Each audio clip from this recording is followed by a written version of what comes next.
I know everyone says ideas are cheap, which everyone does have ideas, but not everyone has good ideas.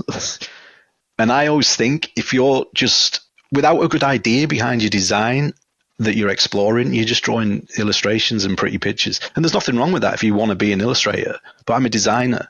So I want to design stuff that doesn't exist. I want it to wish it into the world with my art and stuff like that. And so it's everything to me, that the design, the idea, because that's what leads. Everyone says, oh, I don't have you need to get a style. You need to get a style. And I don't think that's true at all. I think you need to get a voice, not a style. And style will follow. Please welcome the imperious Darren Bartley. Darren is a concept designer whose work and vision is both iconic and jaw-dropping. And in this episode, Darren gives us a behind-the-scenes look at the bespoke way he develops his projects, so that each of them exist in their own groove and distinct identity, while still having that Bartley magic. Darren also reveals why he's looking for less professional work at this point in time, and where he's directing that creative energy to instead. Look out for the profound things he's learned in his decorated creative journey so far, that began back in 2006, and why Darren actually thinks he's not even an artist. Plus much more. Let's go.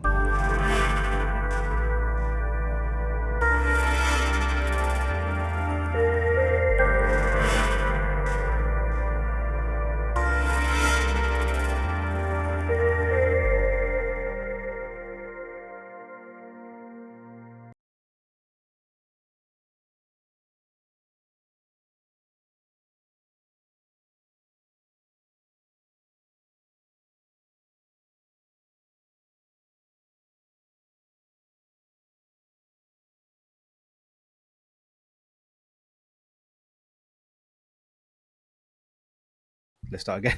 Hey everyone, welcome back to the Learn Squared podcast. I'm delighted to welcome on a very special guest, Darren Bartley. Welcome, Darren. Thank you for having me. Hello. Looking forward to speaking with you. Yeah, I'll probably mention this like I mentioned a few moments ago throughout the podcast. Big fan of your work. Your work is incredible. So I'd be curious and hopefully a great conversation to find out what makes you tick as an artist. But before we get into all the good stuff, I'd be very grateful if you could let us know and our audience know as to who you are and what you do. I am Darren Bartley. Sometimes, well, I used to go by Fight Punch online, but not so much anymore because it's quite embarrassing. I'm a designer, basically.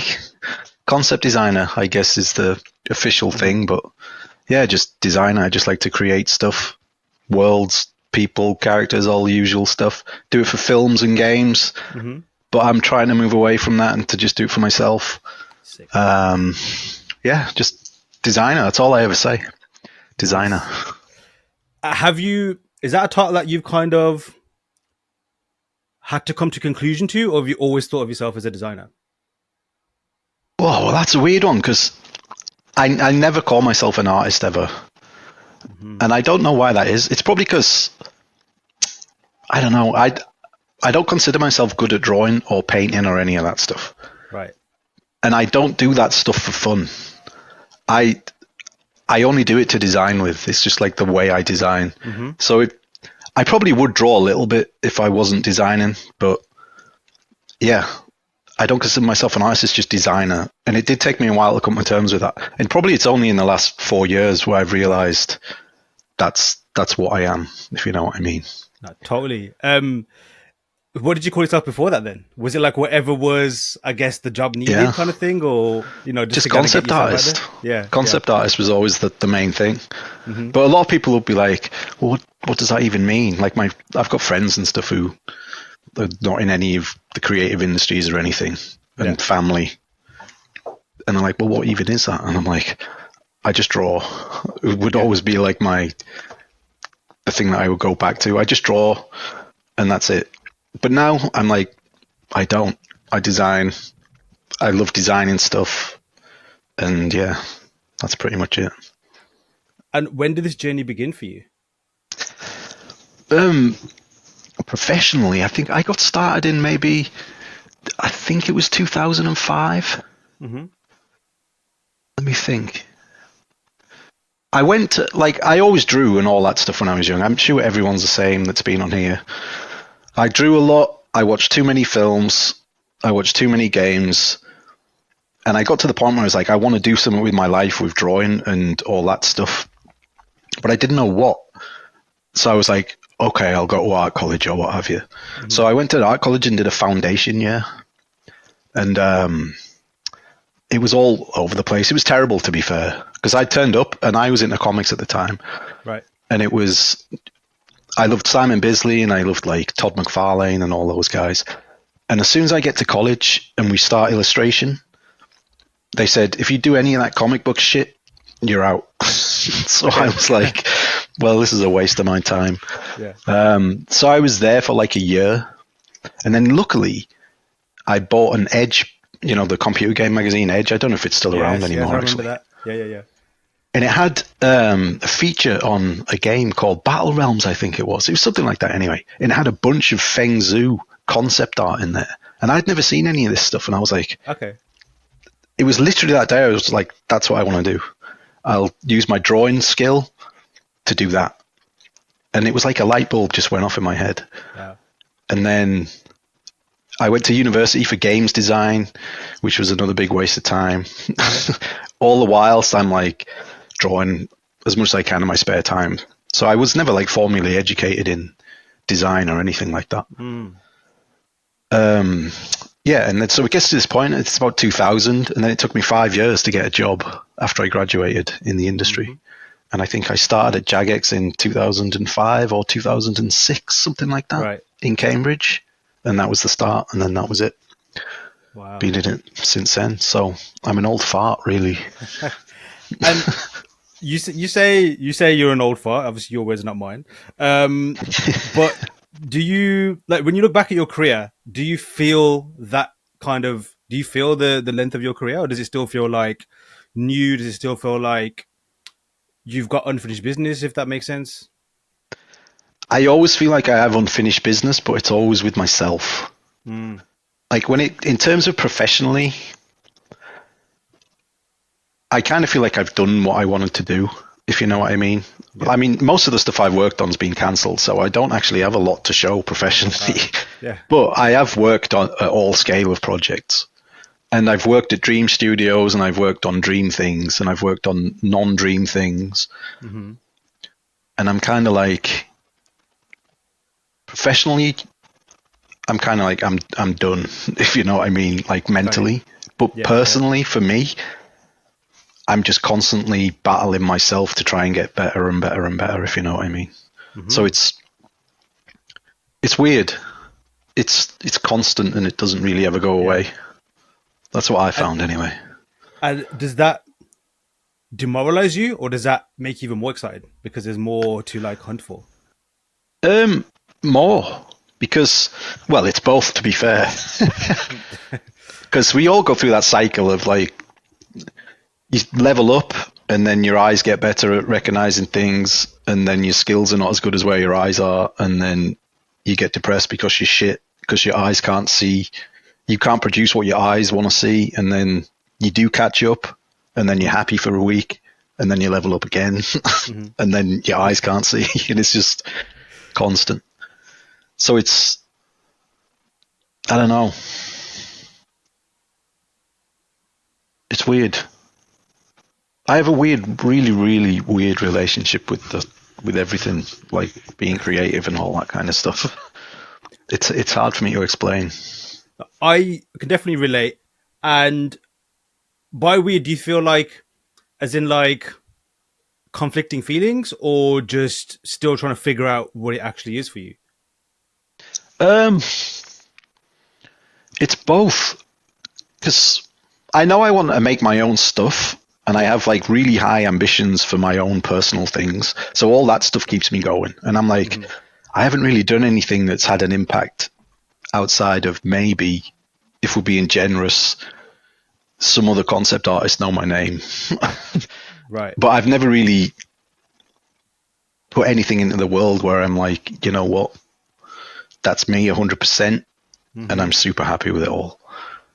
And I don't suppose I'll ever get that. So I'll be constantly chasing it my whole life. But I love that at the same time, because as you're getting older and hopefully you're improving and all this kind of stuff, I'm always like, I'll learn something new. Like I learned Blender a few years ago, and it's opened up my like way of thinking about a lot of stuff. And that learning of new stuff is what kind of keeps me going. Then I apply it to different projects that I've got in my head. Yeah. And then it's like a cycle that feeds itself, and that keeps me getting more excited and more excited. And then I'll have down days where I'm like, right, everything I do is shit. Yeah. And then I'll learn something new, which allows me to visualize something a little bit better that I had in my head, and it'll go good again. And then it'll go bad, and then it'll go good.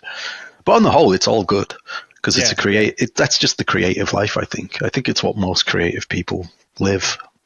It definitely echoes a lot of feelings that I personally have as a creative. And even like the cycles that you mentioned, I think a lot of people that are listening, myself included, they're sitting there nodding their head relating to the exact same feeling that they're having, or putting themselves in the exact same moment that they had that thought when they're doing that project, as you just explained. And then for myself, like I've had jobs in the past which definitely were not creative, just because I had to do them. And all I kept thinking whilst doing them was like, I just want to draw every day. I just want to create every day. Yeah. And that's the kind of thing where I realized that, okay, yes, this is frustrating, or this is not clicking at the moment. But then it's almost like, like, what is it? I don't know, that trope where you got the Grim Reaper kind of like standing behind your shoulder, like chasing after you. And it's like, that's that old job. So you can either go back that way or just carry on, kind of thing. But like for you, like, I guess creativity, do you feel like you found it, or did it find you? Or you both found each other?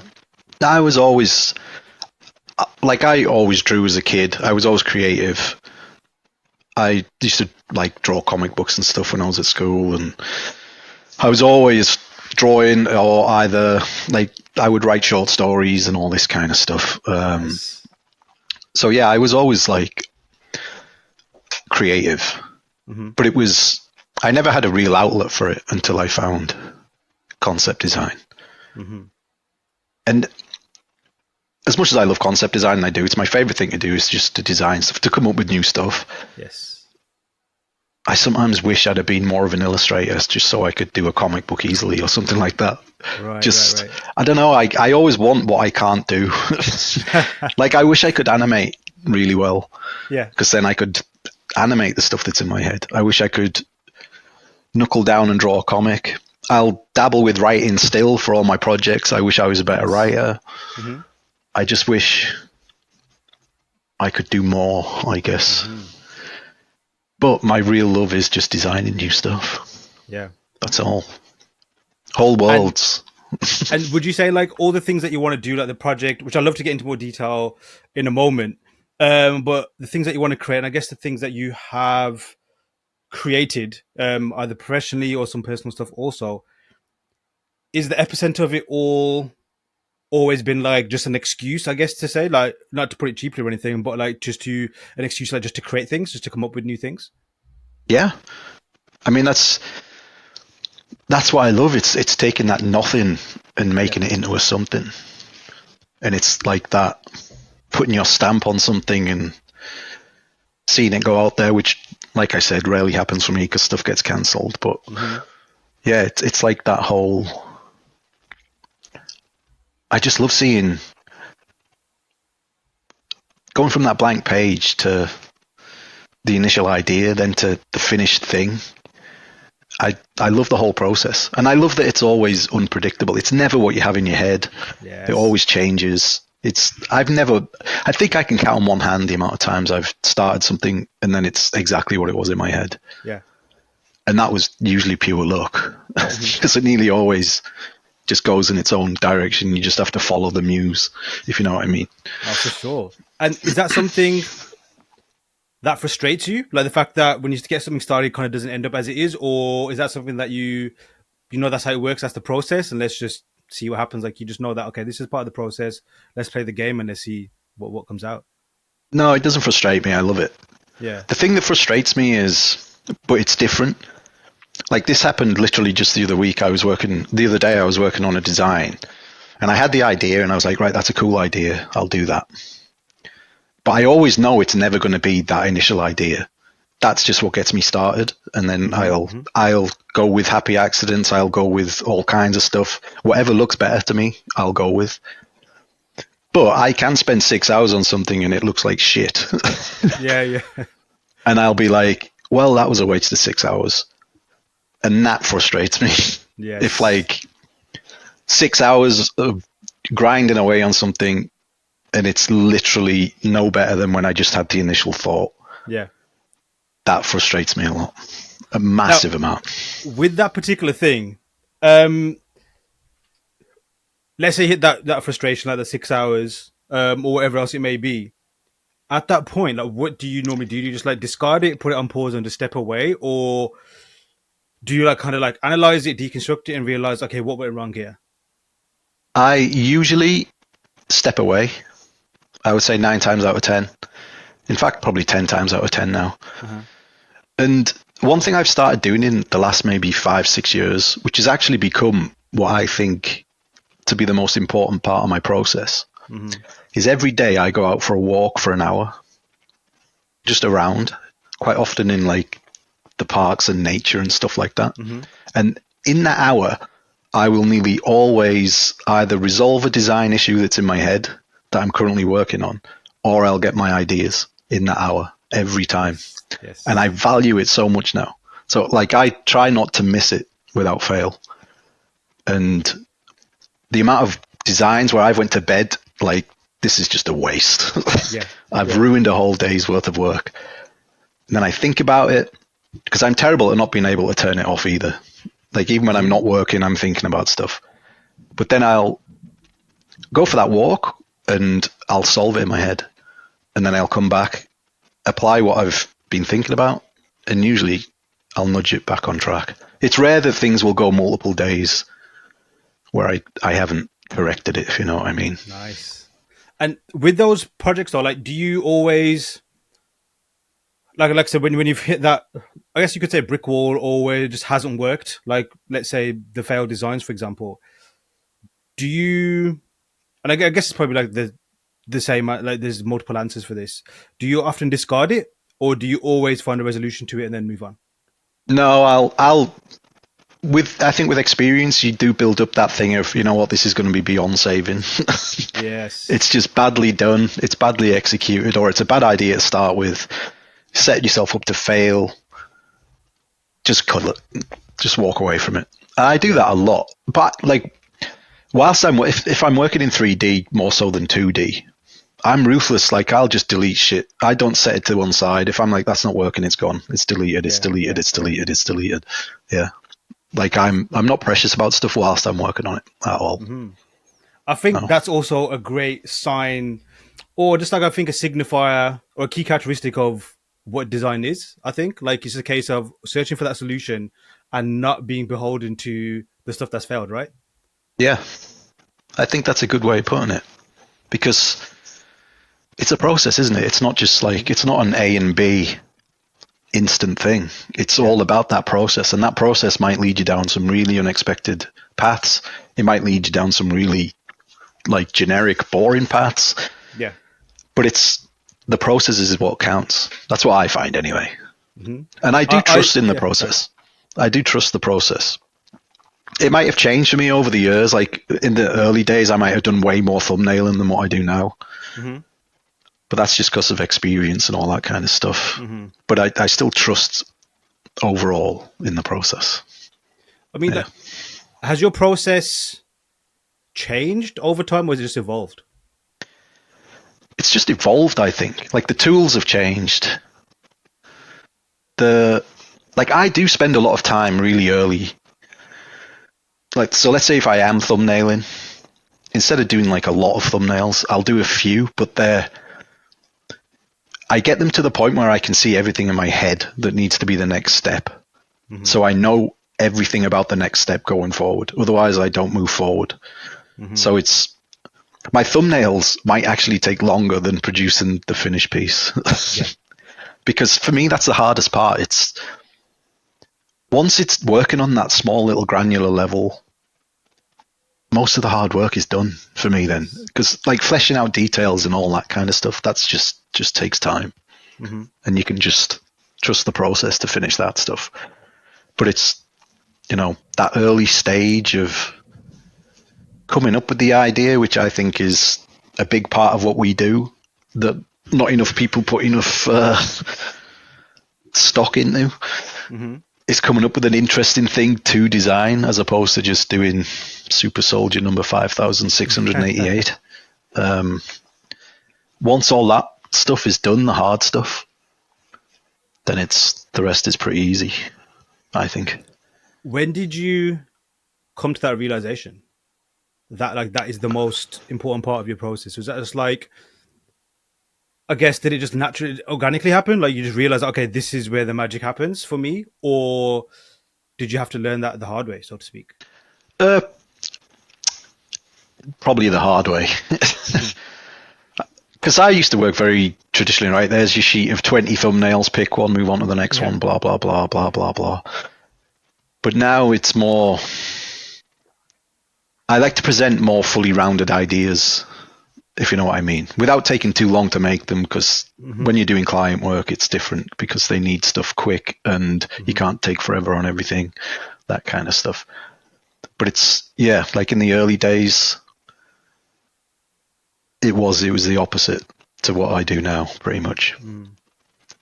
And over time, I guess, like specifically with clients in the industry, what have you noticed any drastic changes in terms of what clients have requested as opposed to early on versus now? Or is it always still been the same throughout? I always felt like earlier on sketches were a lot more acceptable. Now it feels like there needs to be a general higher level of polished stuff that you're handing in. But I don't know whether that's just I put those limitations on myself. I'm terrible for that. I'll project onto myself. I'm like, oh, well, they must be expecting something much better than this for a first hand in. So I'll go the extra mile. But it's like early on, sketch work, I think, was a little bit more acceptable.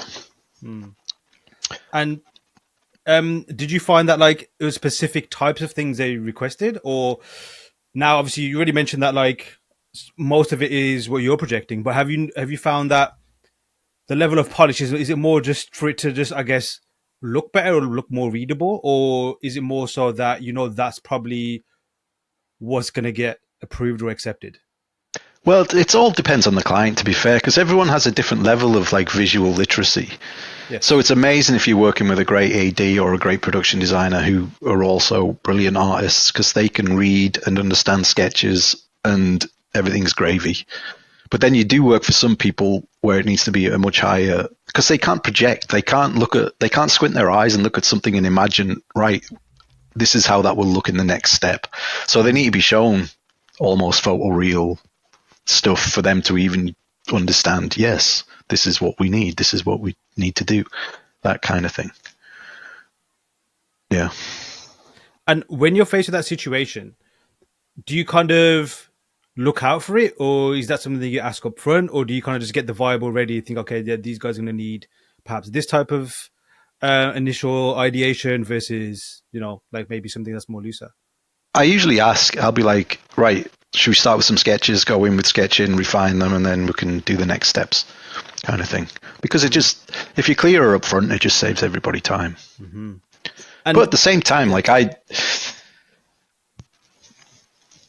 client work and stuff, I've been trying to slow down over the last few years, so it's getting further and further apart what I do. And I've worked jobs in the last, like I worked a couple of big jobs a few years ago, and it was brilliant because my hand-ins and stuff, I was working with a really good production designer who's an amazing artist, and a lot of my hand-ins were just me rotating scenes that I'd built in Blender and stuff. I didn't even need to hand in like a lot of finished traditional artwork, if you know what I mean. It was all just pure design work, and I loved it.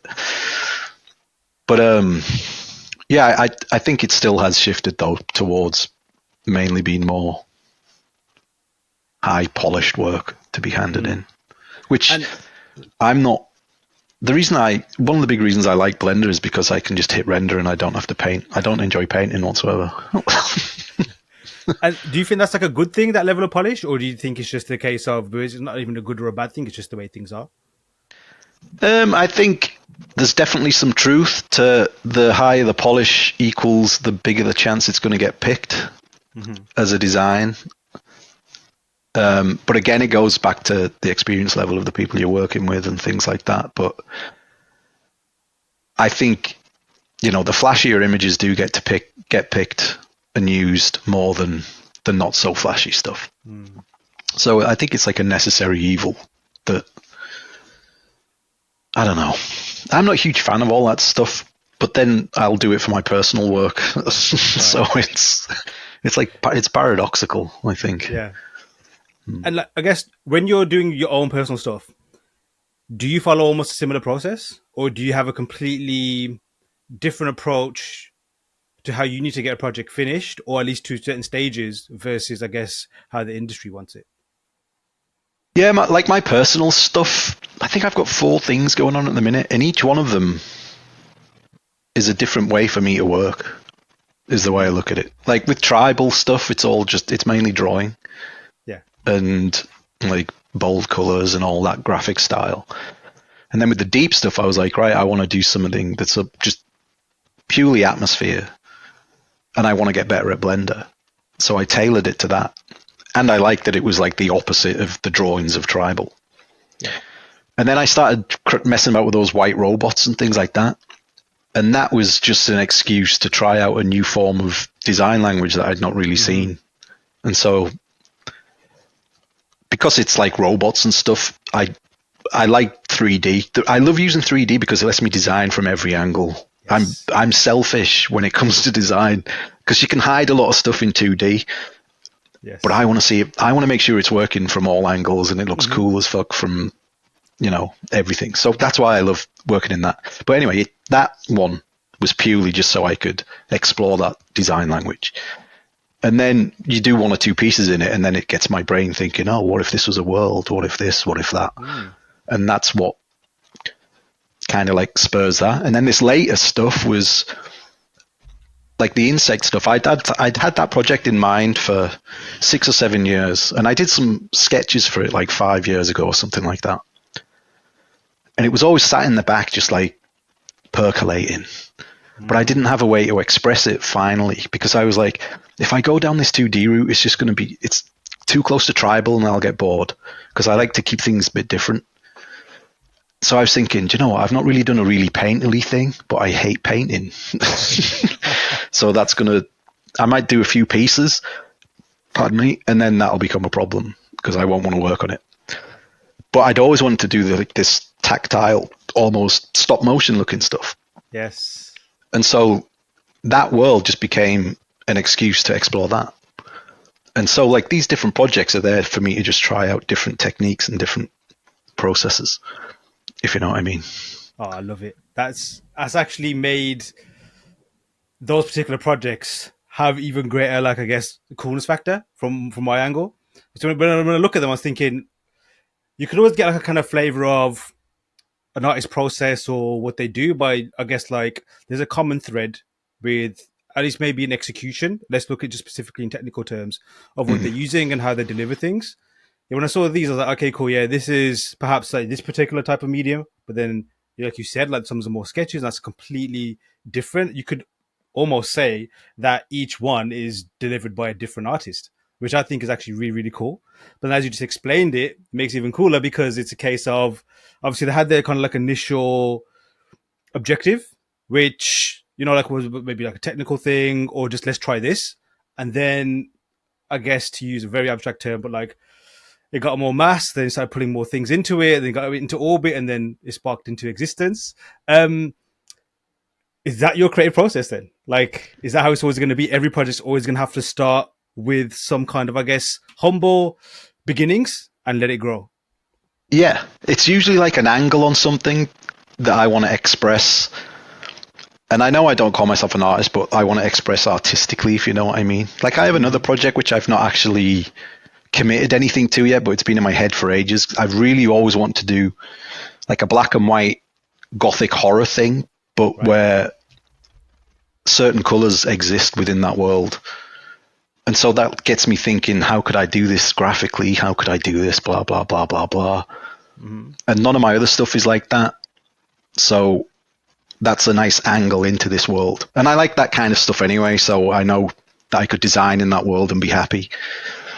But yeah, it's all just about different approaches to these different worlds. But then as they move, like, as they get bigger, Tribal got quite big quite quick, because that's my default comfort, is Tribal. Is like junky sci-fi craziness. That's like my junk food. So I knew I'd always be okay with something like that. But that, like, I started writing lore and stories and all that, and it grew quickly, and then it became more than just the technique. And that's why occasionally there'll be a bit of 3D sprinkled into Tribal, but that's usually from when I was learning those techniques to start with. So I'll dabble in them, and then it goes away. Like, I don't think I've done any real 3D for Tribal for quite a while. I mean, I haven't really done a lot for Tribal for quite a while, to be honest. But it's all just breeding grounds for techniques and viewpoints, if you know what I mean. And then hopefully the unifying thing isn't the style, it's the sense of design is hopefully consistent throughout them all. My eye for design, if you know what I mean. The way I balance shapes and all that kind of stuff. And when you do that, is it more like just to showcase, like, not in an egotistical kind of way, but like, hey, look how cool I can design things, and this is this particular universe? Or is it purely because, like you mentioned earlier on, like, design is your core language? Well, I think it's because the thing I'm interested in is design. Yeah. And that's pretty much what my entire creative output is about. But it's also, see, I suffer from horrendous, like a lot of artists do, imposter syndrome a lot of the time. But I also have this horrendous competition with myself. And they feed each other so terribly. Because what happens with me is, I'll do something, and no matter how much I enjoyed it or liked it, and how much other people might have liked it, I'll do it, and then I'll be like, right, I'm shit again. I have to prove myself again to myself and to other people. And I go through that process with every single piece I do. And I don't like that process at all, but it's my brain, and I've tried, I can't change it. So I'm constantly like, right, I need to prove myself with every piece I do. And it probably leads to some interesting work, but it's horrendous, like, mentally and stuff like that. It's not a good life balance. It's terrible. I wouldn't recommend it to anyone, but I can't change it. It's just the way my brain is. I end up like trying to outcompete with myself, which can then put a lot of pressure on each and every design that I do, because it needs to be as good as the last one or better.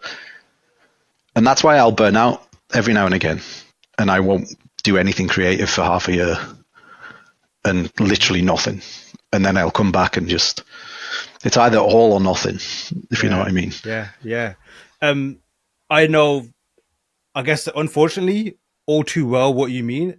On the imposter syndrome side, I think you've come to the same conclusion as well, to the point where like, okay, this thing cannot be resolved. This thing cannot be shifted. This thing cannot be shrunk. It cannot be compartmentalized. It's in the way. And I have to kind of work around it and build around it, kind of thing. It's like, I don't know, nature, like, you can't shave the hill off or level it out. You kind of have to make the road around it, kind of thing. But for you, like, how's that battle been? And is it kind of like, by the sounds of it, it's like been a battle for you? Oh, yeah. Where are you now with it? Like, are you kind of like in a place where you just know it's there, it's going to creep up? Or is it still something that, I guess, like, what's your relationship with it like now? Like, where's it at with you? It's still the same. It doesn't change. It's like, I put too much self-worth into the work, which is a terrible thing to do as well. But I think a lot of artists do, because we put our, I know it's a cliche, but we do put a lot into it.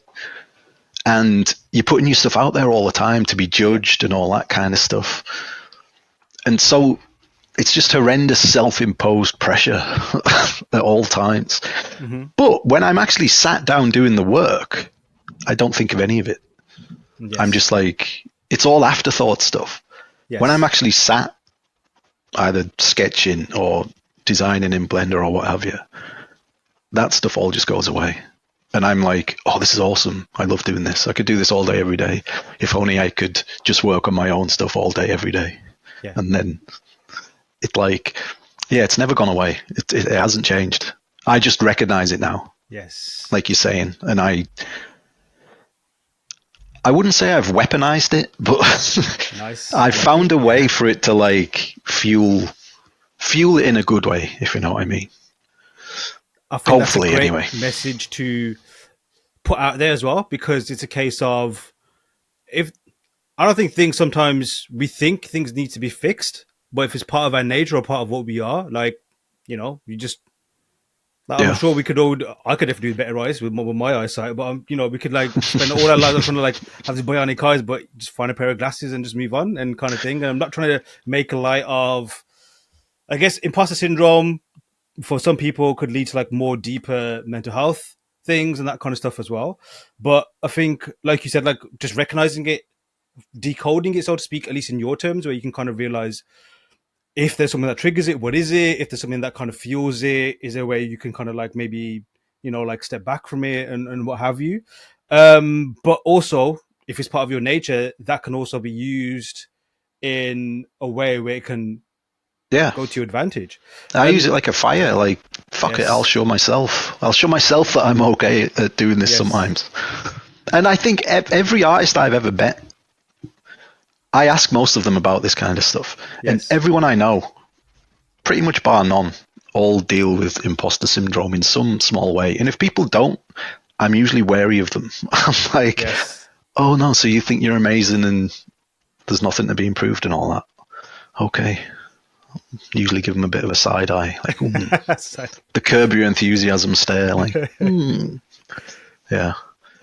I mean, for some it could be a case of they haven't seen it yet, they haven't been aware of it yet. Like for myself, it was, I always put it down to nerves, or just like already convincing myself, because my brain's way of like, I guess, protecting yourself from a situation. You're not good enough anyway, you're shit, so just don't even bother, and that protects you kind of from it, as opposed to realizing that, oh no, there's something going on here, there's something a bit deeper, and that's what it is. And then obviously kind of like, you know, just, I guess, either come to terms with it or maybe even deny it. And I personally think if you do that, it can get more destructive. But for you, has it ever kind of like tripped you up, or has it ever been circumstances, I guess, looking back now in hindsight, where it was perhaps a big problem for you? No, I've never let it get in the way of the work or anything like that. It's always just been, you know, you just power through. Yeah. And it's just there. And it's, you know, if I was to give into it, I'd never do anything ever again. But it's that's true. Yeah, you can't do that. I do think a lot of it comes from people's backgrounds as well, though. Like, especially in England with the class systems and stuff. If you're working class, like I'm from working class, and it's, I don't know, this country's bred to make you never want to leave your station and to make you think you're never good enough. So, well, that's what I believe anyway, being from the north. That it's, I think I have a lot of that stuff in me that is a big reason for that, where you're like I rarely do this kind of stuff because I'm always thinking, what the fuck do people want to hear? Sorry for swearing if we're not allowed. What the fuck do people want to hear what I have to say on any of this stuff? I'm just some guy from Middlesbrough. Like, it's ridiculous. I mean, from a similar, you know, sorry to interrupt just quickly, from a similar place, like where I'm from, I think it's always been working class since it's been incepted. And I totally get exactly that angle on what you're saying as well. But sorry, continue. No, I was just going to say, despite all that, I just try to use it, like I've been saying, as a catalyst, I think, to make stuff until I burn out, and then I curse it, and then I can never stay burnt out for too long because the itch is always there. And then it only takes one bit of creation for me to be fully back into it. And then that's me down the rabbit hole for the next half a year of just knocking out insects every couple of days because I can't not. It's just the way it is. How long have you been getting burnout, or at least let it burn you out? If that makes sense. The worst that I had was in 2018. I was still working at Riot. I'd been at Riot for like 3 years and 4 years.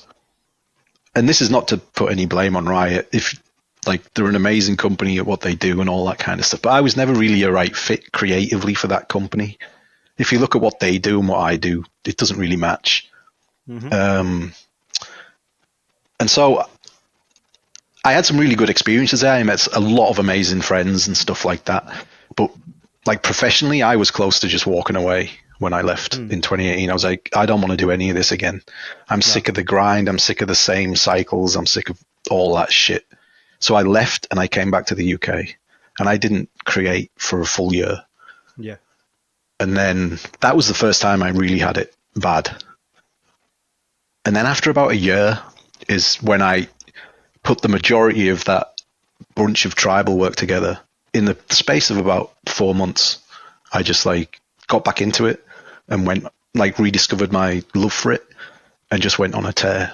And working that hard and constant, because like I say, I'm always all or nothing. I can't switch it off. The only way I can switch it off is to just not do it entirely. So I'll work hard and fast and long and then break and then recharge and then come back and do it again and then recharge. So now I don't really look at it as burnout. I look at it as like vital recharging for what I do. Yes. And it's, I mean, I'm in a lucky position where I freelance and I've worked on some cool stuff and I live in a pretty cheap part of the country, so I can afford to take time off every now and again and not work client work and just work on my own stuff. And that was very much part of like, it's by design. And so I let those periods happen of burnout. But like I say, I don't like to call them burnout. It's more recharging, if you know what I mean. Oh, until I get another idea to come back and start busting stuff out. So is it ideas that kind of like, I guess you could say, trigger you from getting back to work again? Ideas are the main thing, 100%. And then there's a few technique related things, like I said, like I might discover a way how to do something in a 3D program, which opens up my brain in a way to invent new stuff. Yeah. For me, I'm not saying like I'm inventing some new thing like that. I sussed out how to use the curves in Blender to make those pipes and then how to make them stick to surfaces easily. And then as soon as I sussed that, I was like, oh, this is interesting. Yes. And it was that led to me doing those pipe-based cable type robot things. And so that, I had no real idea before that. It was just that pure little bit of luck, learning that little technique that opened up a whole new way of thinking about designing a character. Sick. And that is what got me to do them for like a few weeks. Just that one little technique. But for the most part, it's ideas. Because I think this job, I know everyone says ideas are cheap, which everyone does have ideas, but not everyone has good ideas. And I always think if you're just without a good idea behind your design that you're exploring, you're just drawing illustrations and pretty pictures. And there's nothing wrong with that if you want to be an illustrator, but I'm a designer. So I want to design stuff that doesn't exist. I want it to wish it into the world with my art and stuff like that. And so it's everything to me, that the design, the idea, because that's what leads. Everyone says, oh, I don't have you need to get a style. You need to get a style. And I don't think that's true at all. I think you need to get a voice, not a style, and style will follow. If you have that voice, which tends to come from your ideas, the subject matter you're drawing, your spin on those subject matters, the way you mix things together, that's the important stuff. That's the shit I love. And that's why when I'm looking at folios and stuff, don't get me wrong, I can appreciate a beautiful illustration and beautiful art. I love it. But the stuff that really gets me excited is amazing spins on things, amazing ideas, combining things in different ways and coming up with stuff that just looks cool that you've never seen before. And then when you dive deeper into it, you're like, oh, that's the reason why they've done this, this, and that. That makes it even cooler. It's like Elden Ring for me. I mean, I love it. And at first you play that game and you're like, oh, this is just awesome. There's these things on the ground. And at first you're like, they've just done this because it looks cool. Mm-hmm. He looks like that because he looks cool. That looks like that just because it looks cool. But it's never that simple. Then you find out, oh, there's these big bits of building all over because there was a city in the sky and it's all fallen and broken. This guy looks at this because of this obscure bit of lore. And it all just starts to deepen and deepen and deepen. And my level of respect for it just goes up and up and up and up. And then I'm like, this shit's just incredible. It's so well thought out. It's so visually interesting. And that's, to me, like, that's the essence. Coming up with new stuff that people haven't seen, that's visually interesting, that's, I don't know, it's hard to describe. But that's what gets me super happy about what we do. Weird. Totally concur. And if that's weird, I'm weird with you. The way you just described that, it's like, that's what makes me tick also. And when I think about all the things that have inspired me as a kid up till now, it's exactly as explained. I'm not even going to try and like just butcher that, what you just said, because it's perfect. Like, it's just like firstly, as a creative, like you said, wish things into existence. That is the ultimate fun. It's painful, as you've described. Yeah. It can be very brutal sometimes. And if you're not careful, or your body will tell you, it can cause some health issues. However, putting that to one side, if you crack it and if you can like get there, or at least someone does something that you enjoy as well, like as a consumer perhaps, that for me is just the ultimate coolest thing. Biggest praise I can bestow on something is, yes, something might look good. And I think of the last, let's say 15 years or maybe 10 years to be generous, that almost everything, at least visually, ticks all the boxes of what cool is, at least whatever, the generic phrase on Wikipedia, what cool means. But maybe the soul of things, which is, I think, what you're describing as well, is missing. And there's a reason why it's missing, is because maybe someone just hasn't gone down that road. But yeah, it's the I voice, totally get you the when you voice. say that. Yeah, exactly. It's because most people are taught technique. And I don't think there is like a way of learning get your voice, because it's all about how you see the world and how you process things and your influences. I do think that having too narrow a field of influence massively restricts what you're going to design. Yes.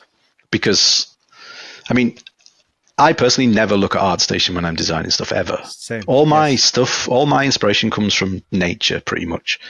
Literally everything, even the stuff like robots that look like they probably shouldn't be inspired by nature. And if your only sphere of influence is, I don't know, kung fu films, then you're just going to produce a very limited. Your visual vocabulary is not going to be big enough. Mm-hmm. And I think this technique gets taught way more than trying to find that voice and that way to look at the world. But I don't know the answer to teaching people how to look at the world like that either. For a long time, I've been thinking there needs to be something out there that can try and help nurture people with that. But I don't know how to. I've never found anywhere that can do it well, or I don't know how to do that myself. Because most of my stuff's instinctual. It's from the gut. Yes. And I think, that voice, that outlook, that's what's the good stuff. That's what's needed. That's what's needed on ArtStation. Like for your personal work, don't get me wrong, like client work, but when it comes to personal work, I want to see someone's voice. That's what I want. Perfectly put again. But with that said, some people are there probably right now listening. I think we all do, to be fair, but it's like thinking, okay, I have a voice, but I can't seem to get it out, or at least in a way where people can understand what I'm getting out. And a lot of it's maybe a bit too raw, perhaps, in terms of experience as an artist or whatever it might be. But based on your experiences, do you think it's just something that will come to you naturally? or do you think it's can even be like inputted? Like you can almost do a Neo thing and just plug it in and kind of get it. I think a lot of it does just come with experience, and you know, the older you get, the more you're exposed to all art forms. And so Yes. all this stuff is building up and building up and building up. No one starts doing amazing stuff unless you're a prodigy, which they do happen every now and again. Mm-hmm. But yeah, I think taste is a huge part of it as well. But taste is super subjective. Mm-hmm. Like everyone has different tastes. But yeah, I don't think it can just be plugged in. I think it does take time. It's a real tough one because I don't know. If every designer in the industry was like that, then nothing would get made as well, because the industry needs a lot of the stuff that, is on ArtStation. It needs 50 of the same gun for Call of Duty. It needs all that kind of stuff. But I don't know. I genuinely don't know. I don't think it can just be plugged in. I do think it's time based and influence and life experience. A lot of that will form it. But I have seen some incredible artists who came out of the scene really young and were just phenomenal from the get-go in terms of technical skills and imagination. Like, I remember back in the day, we're going back like 10 years now, he's probably not that old anymore, but when Zedig, Alexandra Debon, I've probably murdered his name, when he first came around, it was such an awesome viewpoint that he was introducing. Like his design work and his technical like chops on the top of it were just incredible. And there was another guy, what was he called? He worked at one of the ArenaNet guys, and he was young and he was phenomenal. He was super young. I think he was barely 20, and he was like making just incredible world-class stuff. It's weird. And then you get other guys like Callum Watt, who's like, if you're an amazing technical artist, which that I don't consider myself that at all, but if you are like he is, and you have the design chops and the imagination like he does, you're at the very top. You're like you're as good as it gets at what you do. For me, anyway. And for yourself, has your voice always been there? Like, have you always recognized it? And was it quite quieter at a younger point and it got louder? Or for you, has it always just been there? I don't think it has always been there. I think it was kind of when I was just like, it was tribal really that unleashed it, I would say. Because before that, I did a few things that people liked and stuff. I don't know, maybe Substrata before that, which was a book that a bunch of artists all worked on. Right. And I was just like, my whole attitude to it was like, do you know what? I'm just going to do what I love to do, which is like crazy shapes and proportions and keep things fairly graphic and that kind of stuff. And it started to develop from there. But it took me a long time. I would say tribal is where it all started to gel for me.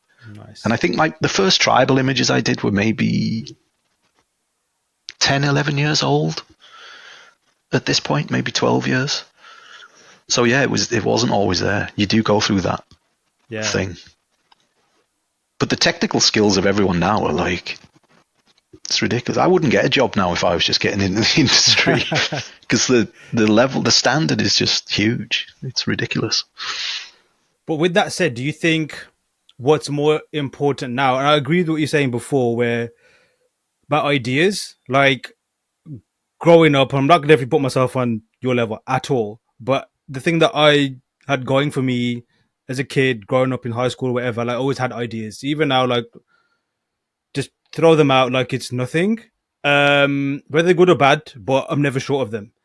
Yeah. However, like you always kind of like, I guess not told, but it's kind of like inferred that ideas are cheap. Maybe because a lot of the ideas that are thrown out are very cheap in general anyway. So you kind of realize that, okay, and I went down a path of like, well, clearly no one's going to really care if I've got these cool ideas. Let's just try and get technically good kind of thing.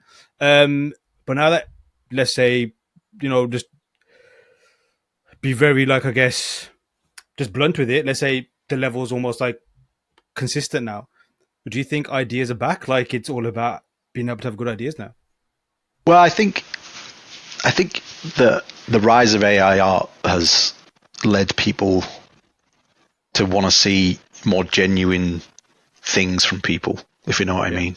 Yeah, yeah. So people want to see that kind of personal stamp on people's work come through, because everything's just been homogenized with all that AI stuff. People want to see a genuine, like, human expression and a genuine voice, I think. Mm-hmm. And like you're saying, the technical side's hitting such a high level that a lot of stuff just blends together because it's all just at a very high level. Mm-hmm. But the subject matter is not necessarily interesting a lot of the time. It's just really well executed at a high level. And that subject matter is the important thing. I mean, ideas for me are the big thing, but you do still need to be able to execute on them to a good standard. Yes. Because, you know, just saying the phrase, for example, you know, robot dogs, you could get a million different things from that. So it's the idea and then having the design skills to hash them out in an interesting way. So they kind of go hand in hand, but without that initial idea, you're just drawing what you may as well just do still life. Mm-hmm. That's the way I look at it anyway. So you say you're not artistic or not an artist. Is that particularly more so because you personally don't invest time in the technique? Because your work definitely classes as someone, if someone put the word artist and Darren Bartley next to it, a lot of people would be like, oh yeah, that makes sense. Um, So what I think, definition are you going by? I don't know. For me, for some reason in my head, and it's probably wrong, it's because I associate artistic with high level of technique, which isn't probably true. It shouldn't probably be that way. But yeah, in my head, that's how I see it. It's like artist is someone who's an amazing painter or an amazing drawer, Uh-huh. kind of thing. And I got good enough at both of them just to be able to get my design ideas across. And as long as I can get my ideas across in the mediums I'm choosing, that's as far as I'll take them for the most part. Because I'm not, like I keep saying, I love amazing illustration, I love amazing paintings, all that stuff. I appreciate them on an artistic level and all that stuff, but it's just not, it's design for me. And as long as people can design well, I don't care if the rendering's not the best. I don't care if it still needs to be competent to the point where you can understand what you're looking at. But that's for me. But, and again, this is all just my opinion. It's just for personal stuff. Client works a different kettle of fish. But yeah, that's the way I kind of look at it. I like how you described what you need to learn is just enough for what you need, so to speak. Like nothing's, I guess, in excess. It's just, okay, I've got to that level. This is what gets me to do this. And let's carry on with, I guess, prime directive. Have you ever been in a situation, though, or been in a period where you were hunting for the technique and almost like going beyond what you needed just to develop technique? Or has it always been a case of, I'm only going to learn what I need? I've definitely gone too far sometimes, probably in some of the Blender stuff where I'm like, I don't need to be modeling all this. I could just paint over this off this screenshot. Yeah. If you know what I mean. But then part of my head is like, I'm not personally satisfied. I don't care if the end result for most people is looking at a 2D image that I could have painted over. Yeah. My curiosity isn't satisfied until I've designed something from every angle in that 3D space. So a lot of the stuff no one's ever going to see because it might be from the back or it might be underneath and all that kind of stuff. And I'm going too far. I know I am. But it's for me at the end of the day. So I'm trying to satisfy my own curiosity. So I've taken some of the 3D stuff further than it needs to go, I think. But aside from that, no, I've always been like, that's enough. Drawing, you just get better with time with drawing. And I have a lot of sketchbooks. It's all just full of tribal sketch work. Yeah. But it's all just design work. Some of it's just pure chicken scratch, shittiest drawings you've ever seen. Some of them are a little bit better. And it's all just to work through those design ideas in my head. It's all...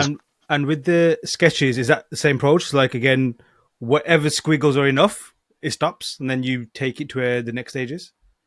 Yeah, it got to the point, actually, if I do digital sketching, which I'm not a huge fan of, I like to sketch in a sketchbook first. Yeah. Just because of that tactile type thing. But I have to force myself to keep it loose and lively because that's the kind of line work I like. It's very easy for me to tighten up really quick and all the life just gets squeezed out of a drawing. Yes. And I don't like it when that happens. So my line work is nearly always one layer.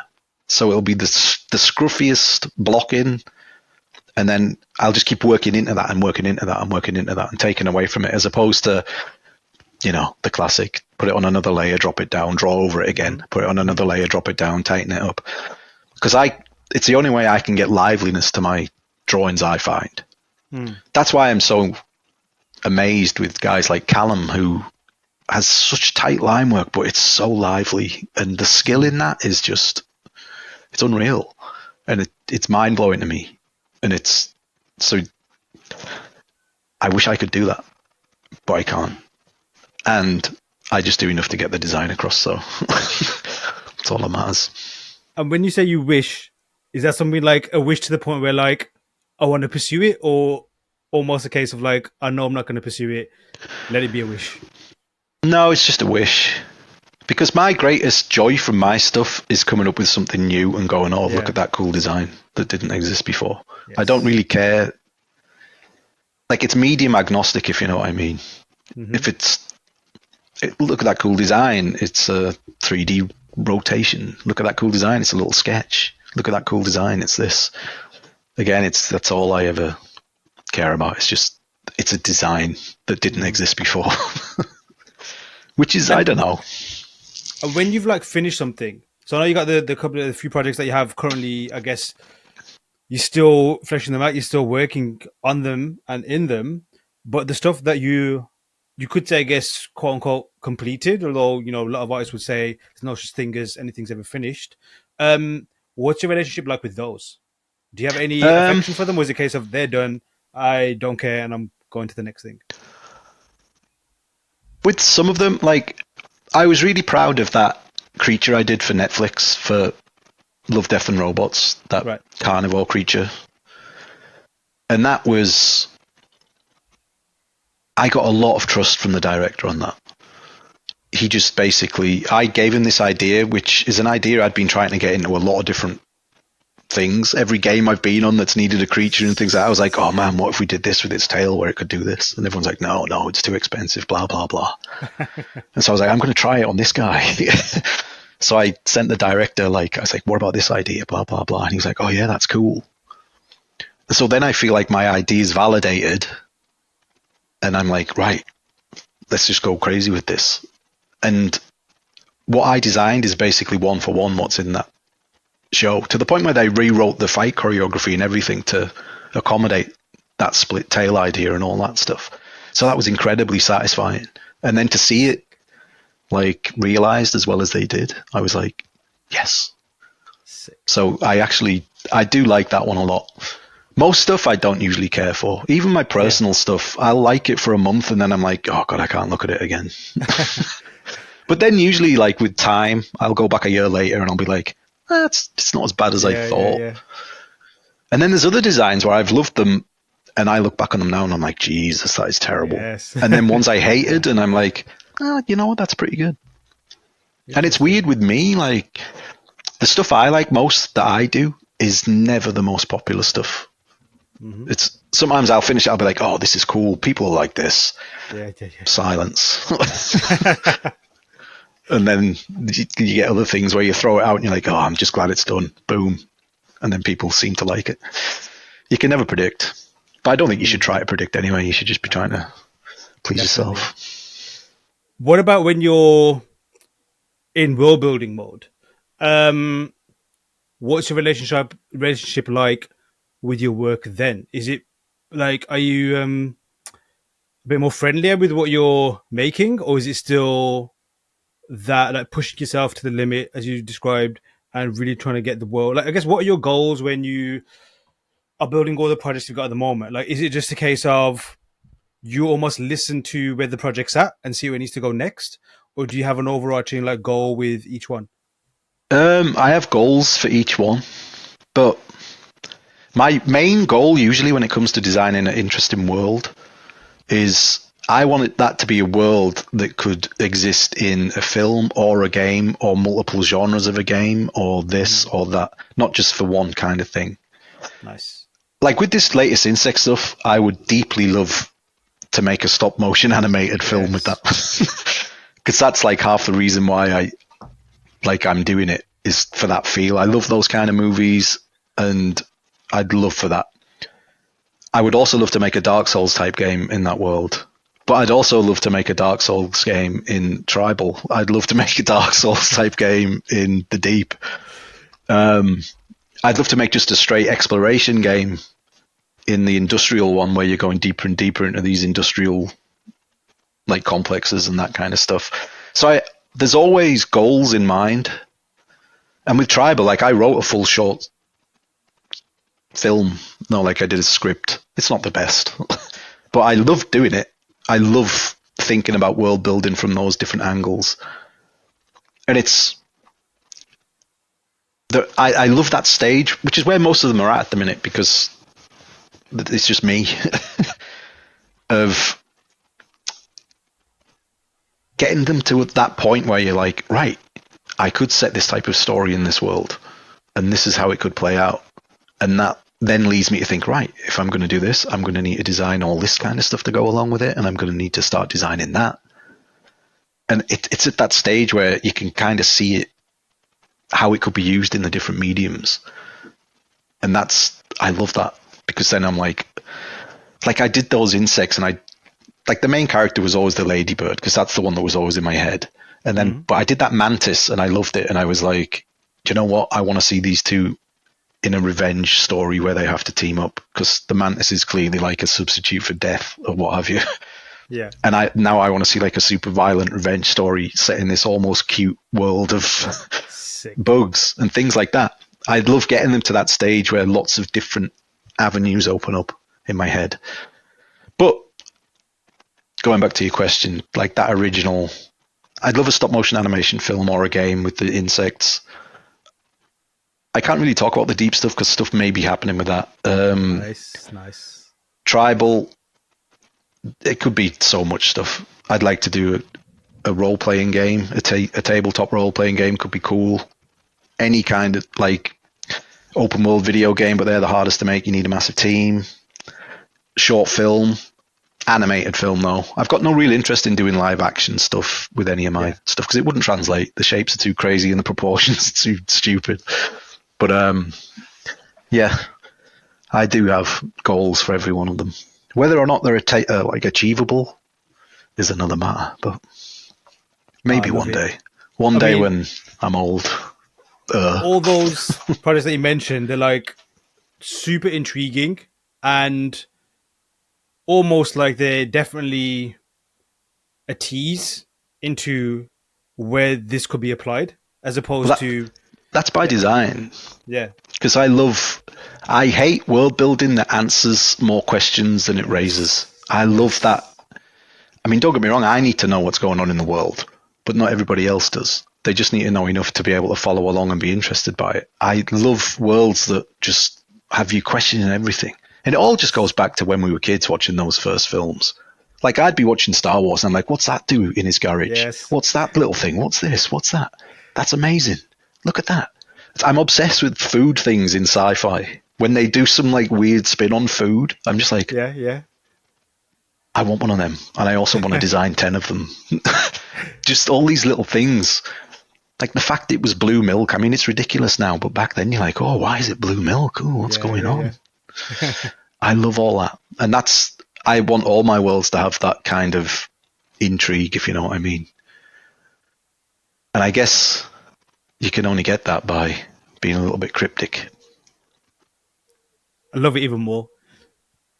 Same thing. Growing up, I was like that thing where you're kind of having to answer the questions yourself without any kind of like cipher or codex, whatever you need to kind of like solve the riddle, whatever's left by the creator. And then growing up, you kind of realize that, oh, that was never answered because they ran out of time. Or sometimes they did it deliberately just to like, intrigue even more. And that kind of adds more mystery to it versus the one that didn't. But before, being frustrated, like thinking, why you almost live in the unknown and the unanswered stuff, thinking that I want to be there, I want to know what it is. And over time, realizing that I appreciate that way, way more now than almost everything being answered for you. And I know a lot of people that are close to me who hate that. They're like, I want it answered. I don't like open endings. Like, take Inception, for example. I like the fact that the totem. Yeah. We don't know Same, what happened. it gives me goosebumps at the end. I'm like, every time. Yes. What a way to end it. I loved it. And it's like just the throwaway lines. I know everyone always says it, but just the throwaway lines in the original Star Wars. Just like, what's the Kessel Run that he made in 12 parsecs? You're like, that sounds fucking crazy. What are the Clone Wars? But now they've been answered, you're less interested in them.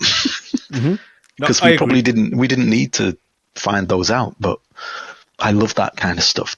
That's why the first film is usually the best in any of these series, because they raise all the questions. And a lot of the other films go out their way to answer them. Yes. But it's why dramas, as soon as the central like question gets answered in a drama, usually you're like, that's all right. Yeah. But when it's like tagging you along week to week in a thriller or what have you, and you don't get answered, you're like, oh, this is the best shit ever. Who could it be? What's this? What's doing that? I think people just like interesting questions in general. Yeah, for sure. And I like how you mentioned when you were younger, it was almost like, obviously you carrying it through to today as well. You mentioned obviously you like drawing, you like creating, but you also mentioned writing too. And I think especially when you're kids, you don't know what your thing is. You know you want to create. I'm sure a lot of it was because you read stuff, because you mentioned comic books as well. Yeah. So you're kind of like, okay, I gotta create this world because they've written it. I have to write it too. And I'm sure a lot of things fuel that. So has writing always been there for you? Has it always been a constant, like in the background, like you've always used words or wrote, I guess, treatments or scripts or just pages of words just to fuel your worlds and universes? As soon as art usually comes first, and then it opens that stuff up. Right. And but I love it when it gets to that point, because I don't consider myself a writer. I'm not the best writer in the world. But I love, it's just another avenue to explore things that don't exist. Yes. And it's almost just like another little facet of design, where it's a weird thing though. Like when I was writing the tribal thing, I'd write a single sentence and I'd be like, Jesus, that's 6 months worth of work. Just this one sentence, just to capture everything that's going on there. So my brain would be like, oh, maybe not. Which is why I never pursued making it, because it's too ambitious for what it is. But yeah, it is. It's like that. It's just another facet of creating things that don't exist. And that's, I don't know. It's just always been with me, that kind of thing. I mean, the first thing I can remember really learning how to draw well was RoboCop. RoboCop, because film. I mean, I saw that film when I was too young to see that film. Same. How old are you? I mean, I'm like 45 now. I'm quite old. I'm nearly 40, so we're similar age. And my uncle, when I was like really young, his friend opened up one of the very first video shops in the whole town. And so because he was good friends with my uncle, my cousin and I, we had access to every video in that shop. It didn't matter what age rating it had on it.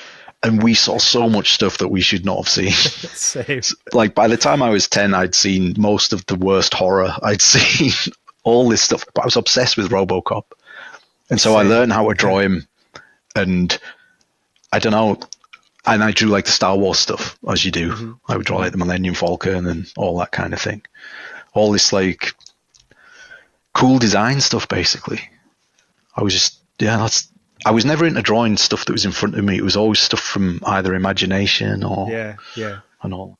And that's even now, like 9 times out of 10, I don't use reference when I'm designing. I only use them when I get stuck on stuff, or if I want to elaborate on some mechanism or something like that, or just get the vague feeling of, well, maybe if I'm doing a beetle, I should look at a beetle like this.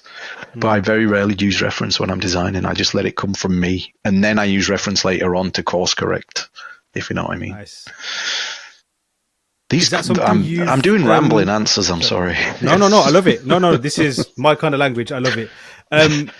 With reference though, like, do you almost? Well, I guess like you just explained it. Like, it's a case of when a question needs to be answered, then you go reference mode or research mode. Have you always been like that, or did you get lost in research and reference perhaps early on? No, like earlier on in my career, I used to pull up reference a lot earlier. Yeah. I guess it's just a benefit of, getting older and getting a bit more experience. So you start to store a lot more of that stuff like in your head, don't you? Yeah. And I would always save I used to have like folders and folders of ref, which I still do have somewhere on a hard drive, but I don't check them nearly as often as I used to. And I used to have a lot of good, like, Tumblr used to be great for just random collections of cool stuff. So it'd be like, oh, this is a Tumblr that's, I mean, I'm showing my age with Tumblr, Jesus. This is a Tumblr that's just dedicated to like engine parts. And there's a Tumblr that's just all aircraft landing gear. And so I would pour through that kind of stuff back in the day. But nowadays it's not so much for my personal stuff. And most of my work these days is personal stuff. So it's just the way I work. I don't like to be influenced too much by anything other than what my initial idea was. And then I strengthen that idea with reference afterwards. Mm-hmm. That's what I like to do. But yeah, it wasn't the same early on. I used to collect a lot of ref. Do you find that sometimes with the reference, it kind of changes how you're designing your project and your world because of the reference? And when you get to that point, do you put a stop to it or do you let it get influenced? Well, I guess it depends, right? When I start to feel it, I mean, client work, it's different. I'll use whatever's given to me and all that kind of stuff because quite often you just get a pure F board these days, and it's. Yeah. But I always struggle. I struggle like hell interpreting, especially if the reference contains other artwork or other designs and stuff. Yeah. I everything I produce off that will be shit, and I know that from experience. Because most of my stuff has come from 3 days of banging the head against the wall with that stuff, trying to interpret it in a certain way, and then going, fuck, I'm frustrated. I'm just going to put 100% my own spin on it. Yeah. And then that's what leads to the good stuff. I'm terrible at regurgitating other like art pieces and ref. Mm-hmm. I don't know why. I honestly don't. But historically, it's not gone great when doing that kind of stuff. I think it's because deep down I feel I'm like, oh man, I got into this so that I could have my voice be in things. Which is a fairly selfish thing to say, to be fair, now that I think on it, but I can't help the way I am. I mean, I have that experience too. When I get given like boards or stuff that's sometimes has been all other people's artwork, what confuses me is like, so do you want that style or do you want this? And I'm thrown off by it as opposed to thinking, oh, I thought we're just going to, go this direction, but you got all these different, like, which one is it kind of thing? And then it's, So is your answer always to that is like case of discard that, I'm doing my own shit? I mean, you can't always do that when you're doing client work because they need to get what they've asked for. Yeah. So no, I try to give them what they want, what they've asked for, if you know what I mean. And I'm quite lucky that quite a few people hire me just because they want what I can bring to it. Yes. But then you do get people that hire you that say they want that, but they don't. Because you give them it and they're like, no, this is too crazy.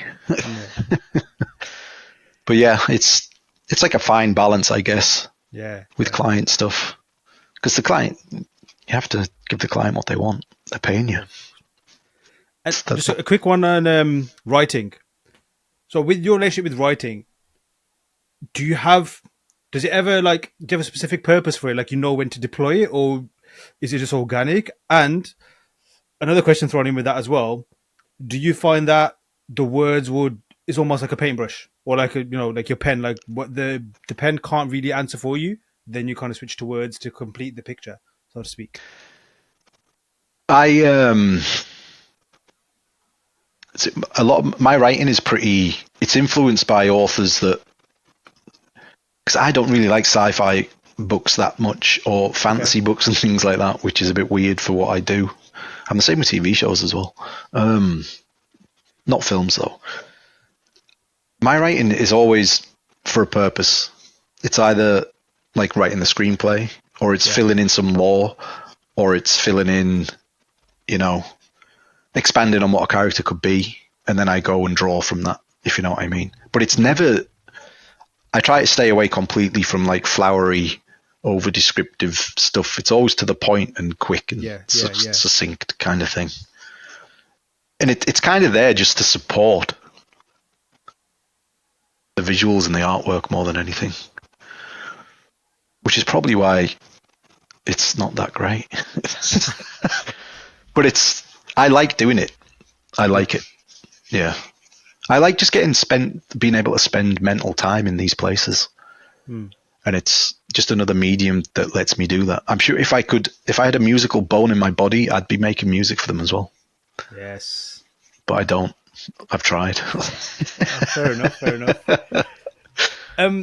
Regarding your approach to your projects, and I guess it's like hard to. I'm sure it's not going to be the same answer for all of them, but with say the ones that you're working on right now, have they all taken roughly the same amount of time, or have some been quicker than others? And yeah. I'm broadly speaking, I would say they all take pretty much the same amount of time. I'm pretty lucky that, because I'm not precious at all really about the modeling when it comes to these ones. The modeling's a piece of shit. Yeah. And it's the same on the deep stuff. Some of the deep stuff, if you were to see the 3D files, they're embarrassing.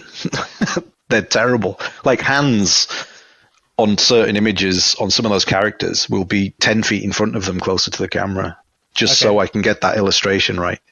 To show that design off properly. Because they were just like initial sketches, those deep characters.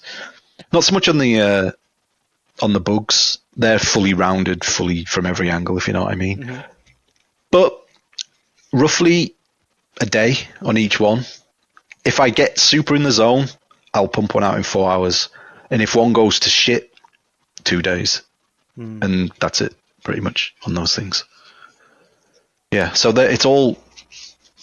it's not like one takes 6 weeks and then one takes half a day or anything like that. They're all fairly consistently similar kind of time frames. And it was the same with Tribal. I mean, half the reason Tribal style is the way it is, A, I draw like that, but B, it was a fairly quick art style for me to get my ideas down quite quick. That's why it's fairly flat shaded and just with mainly gradients and a lot of heavy black. As much as I love, like Mike Mignola is my art god, so there is a lot of his influence in there. But the main reason Tribal looks the way it looks was so I could make it in a speedy fashion. Mm-hmm. So I didn't have to labor over each piece for days and days and days. Mm-hmm. Because I hate rendering. And that's why it is the way it is. And Tribal was the same. I would rarely spend more than half a day, maybe a day on one of those vehicle designs and things like that. And most of the Tribal stuff starts off in sketchbooks anyway. It's just little thumbnails that I then blow up in Photoshop and just draw over the top. Occasionally I'd make a really rough 3D modeling sketch up if it was a complex, like mechanical design or something like that, to help me see the forms. But yeah, it's all roughly same with those deep characters. I'd be busting them out like one a day kind of thing, maybe two a day if they were going well. Yeah. But I can beat 6 hours, like I was saying, on something and just scrap it and start again like that. Because if it's not working, it's not working, and I don't want to put stuff out that I'm not happy with in that moment. I know we all get sick of our shit the day that after it's gone out, but when you're putting it out, I want to be happy with what I've done for that fleeting moment, and then you're like, oh, back to reality. That one sucks. I'll make another one to prove that I can do it, and then we go back to my crazy way of thinking, which is self-imposed. Like I've said, it's fucked up. What's your relationship like with, I guess, posting and releasing your work? I guess maybe social media in general. Like, do you have a love-hate relationship with it, or is it pure love? No, it's love hate. There's a lot. I've met a lot of cool people through social media. People who I now consider to be good friends and all that kind of stuff. And don't get me wrong, it's great when you put stuff out there and it gets well received and people seem to like it and all that stuff. But I hate being a slave to an algorithm that you have no control over. I absolutely detest it. And I hate that most people seem to consume art these days through a phone screen, because that's not how it's meant to be seen. Yeah, it's a definite love hate.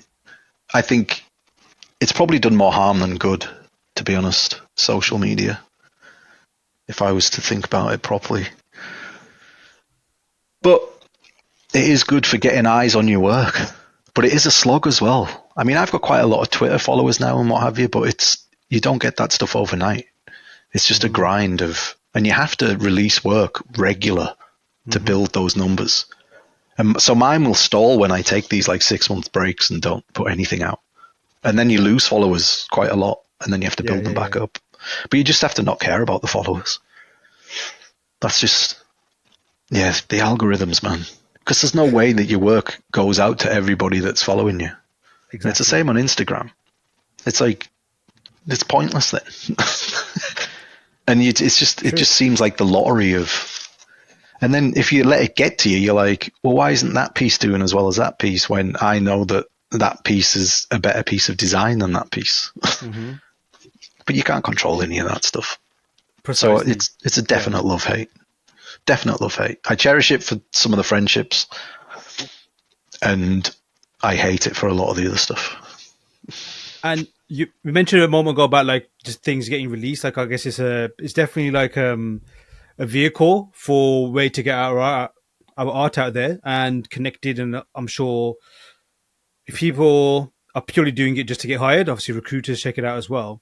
But putting that to one side, I totally agree with you with when I see people, especially people that I know well, consuming content through a very small screen, phone screen and tablet screen as well, especially stuff that's like so incredible you just want to experience in a bigger screen. But for you, what is, at least for your work and maybe work in general, what would you say is the ideal medium or platform, if there's a perfect world and it was your utopia, how things should be released or presented to people? Either on the big screen or in a nice book. Actually, books are great for 2D imagery. But yeah, just as big a screen as possible that you can see, like when you're doing any kind of like rendering and video and stuff like that. Yeah. And a book, basically, just anything but phone screens. It really annoys me because you can't even see half the details and things that you put in there. You can barely. All you can see is just like a compressed, shitty amalgamation of something. Yeah, I don't know. I would say books. I do like ArtStation is terrible for the way they allow AI on the platform and all of that stuff. Yeah. But I love the work should be seen together. That's the correct answer. Like, not siloed. That's why all my stuff's organized into their projects, because it should be experienced next to each other, not on its own. Like, because it all feeds into each other. These aren't done to be seen as just one image on its own. It's like, oh, that guy looks like that because of that environment is like that, and then those guys look like that feed into that guy back there. It's all like one big whole. And so anywhere you can see them like that, like collected as one big thing, I think is the best way to do it. Nice. For me, because I'm world building, so everything's connected. So that's why I like that. It's less about, that one guy's cool. It's more, how do they all fit together within this wider world? Mm-hmm. And that, I think, that context is vital. I love that. Context is king. No, it's true. And I agree. Like, I like things when it's a collection or at least a batch of things. Like, obviously not everything that people put out is for a world or a project, but you can kind of tell like when someone's in a particular zone, it's like a batch, and you can tell like it's from the same place, they're in the same mindset, and then obviously it can change and it's something else. And I prefer that kind of timeline. I guess in social media terms, that's where it's advantageous because you can see people in their particular timeline unless they're creating the hell out of it. Yeah. But I guess like it's cool that you can see things in different platforms. But I would personally like, whatever the creator has intended it to be, I want to experience it in that particular format if possible. So Yeah, you mentioned I agree. early on about you're moving away from client work and more towards developing your own thing. That must have been a big decision and maybe a scary one. It is, and I mean, I don't know if it's going to work. I'm in the middle of putting a Patreon together as a first step towards that, just so that I can, at least the goal is to one day be able to just work on my own stuff. I can't quit client work yet, but that's my goal. Sure. To quit it. And I like the idea of a platform that isn't governed by an algorithm. Yes. So it's, because even ArtStation has an algorithm. Mm-hmm. On that community thing on the front page and all that. I want a place where people, I know it's going to go out to the people that are interested in it, if you know what I mean. Mm-hmm. It's not about massive amount of numbers. It's about the people who do like the work and showing it to them and developing it alongside them, that kind of thing. So I'm going to do, the Patreon is the first step. I'm just finalizing stuff for it and all that. Nice. And it's daunting because the last thing I want any of this to become is for it to feel like homework, which it might do quickly depending on how it goes. But I've done almost 20 years of client work and it's time to do my own thing, I think. And that's the stuff I like. It's the stuff people respond to as well. So it seems like a no-brainer, but whether or not it pans out, I'll probably be back at a studio within 2 years. And do you have I know you mentioned like certain things are potentially happening. What is your approach been to get these things off the ground? Like, have you been doing anything deliberately, or is it more a case of just having conversations or sending things out blindly? What's your approach to getting all this off the ground? I've been lucky that some people have approached me about some things. A few times people have tried to buy all the tribal designs. NetEase, I think, tried to buy them a few times. And I'd be like, no, unless you're going to give me this amount of money, and it would have to be life-changing money. So yeah. They always just go quiet as soon as you say that. Because why am I going to give up stuff that I've poured a lot into for nothing? It's not going to happen. Sick. So that kind of stuff. For me to part with these things, some more than others. I mean, tribal has a big soft spot in my heart, and I put a lot of time into that. So and I know what IPs can be worth if they're executed well. Mm-hmm. So I'm not going to give that up for like trivial amounts of money, if you know what I mean. But with the other things, like I have dreams for the undergrowth stuff, but I also don't like being cheeky. So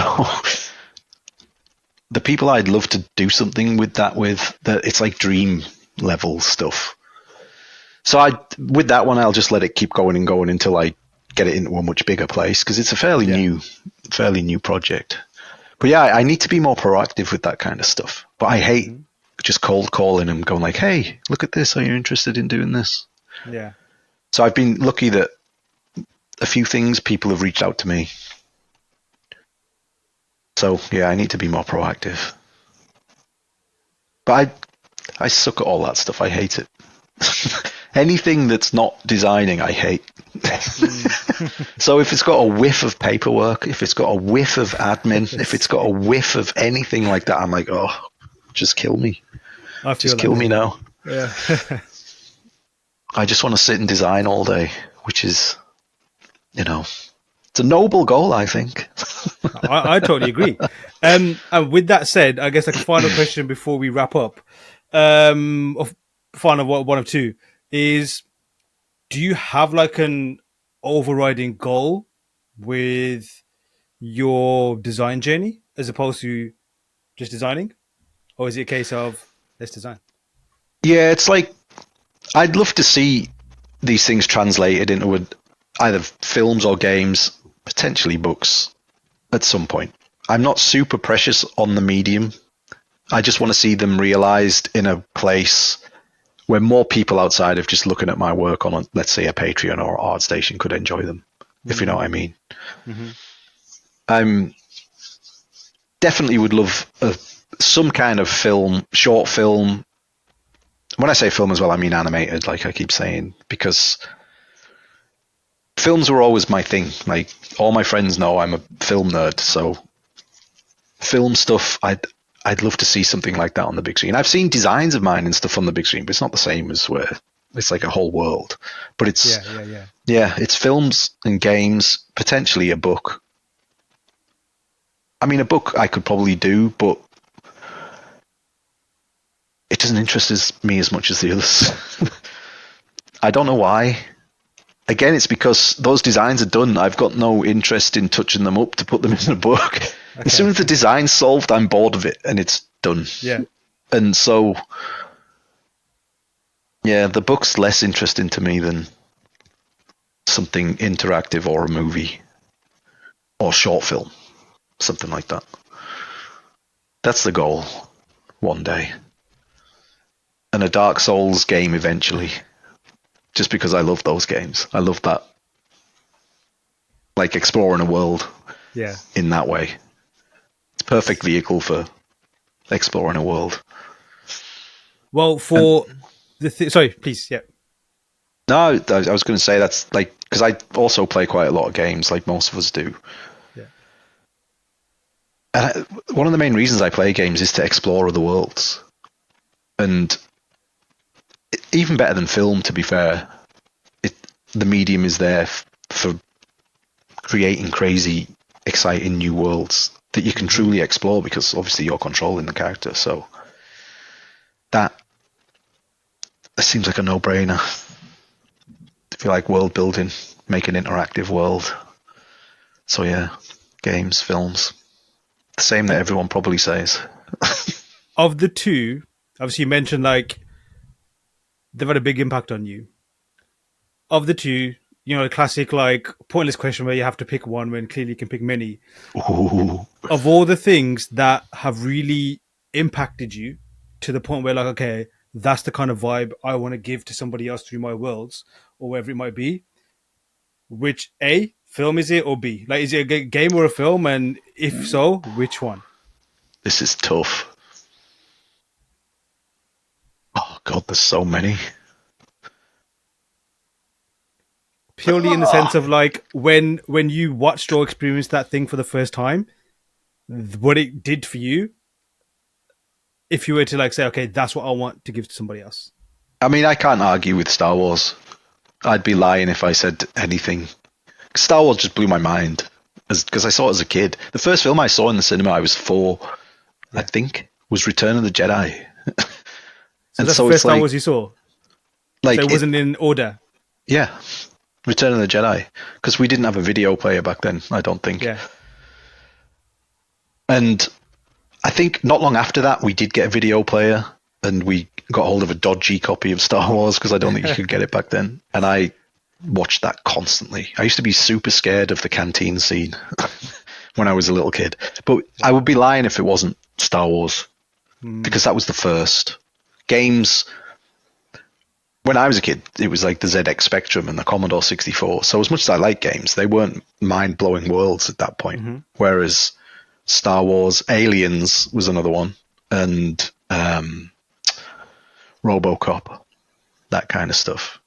And then all the usuals like Blade Runner and stuff. But there has been stuff since then as well. No, I'm going to have to stick with Star Wars. We're only allowed one. Fair enough. Fair enough. Great choice. Just from my, love Star Wars too. Probably the reason why I got into the industry and being a content artist too. If I had to trace it back to one particular thing, it would definitely be Star Wars. Maybe something else would have triggered it too, but it's just it gets all the votes for me. Similar to yourself, I was curious because I watched Star Wars in the wrong order. Mine was through VHS Live as well, taping it when it was on TV, so I had to like skip through the commercials and stuff. But mine was Empire Strikes Back, and I only appreciate how good. I only appreciate how good it was afterwards because that's one I saw so many times. I was so bored of it. I wanted to see the other ones. I watched Return of the Jedi afterwards, and then A New Hope. I think when they did the 25th anniversary, or when they re-released it in the cinemas. So that always felt like the newest one to me because that was the intro one. So my journey to Star Wars is very abstract, but yeah, the wonder, the whole of like what we explained before of like unanswered questions and now brains filling in the gaps. It was just nailed it. Yeah, I mean, I have mixed feelings about a lot of the other Star Wars stuff, but that original trilogy was like a lightning bolt kind of thing. And I'm sure that for any concept artist our age, it's the same thing. Yeah. Star Wars. I mean, for most filmmakers of our age, Star Wars is like, even Christopher Nolan's like, Star Wars. I was just going to say, he's always like throwing that out there every single time. Which is Denis interesting. Villeneuve's the same. It's like Star Wars. If they were to do it now, it wouldn't look how it did back then, perhaps, but it's cool to hear. Yeah, it's like, that was the gateway drug, definitely. Yeah, gateway. Darren, we're up to a lot of time. Before we head off, any final words or thoughts from yourself to our beloved listeners? Practice your voice. Train that voice. Get it singing loud and clear so that your viewpoint and your design style and your design sense can come through in your work. Practice your fundamentals to go along with it, but practice that voice just as much as anything else. The design voice. Awesome. That's about it. Thanks so much for jumping on. It's an absolute pleasure chatting with you. No worries. My pleasure. It was fun. It was an absolute privilege to hear Darren's journey firsthand, and I thank him for sharing his journey and inspiration. Hit the links to give him a follow and see what he's up to, and then head to learnsquare.com to start your creative journey today. I've been your host, Aaron Dander. Till next time.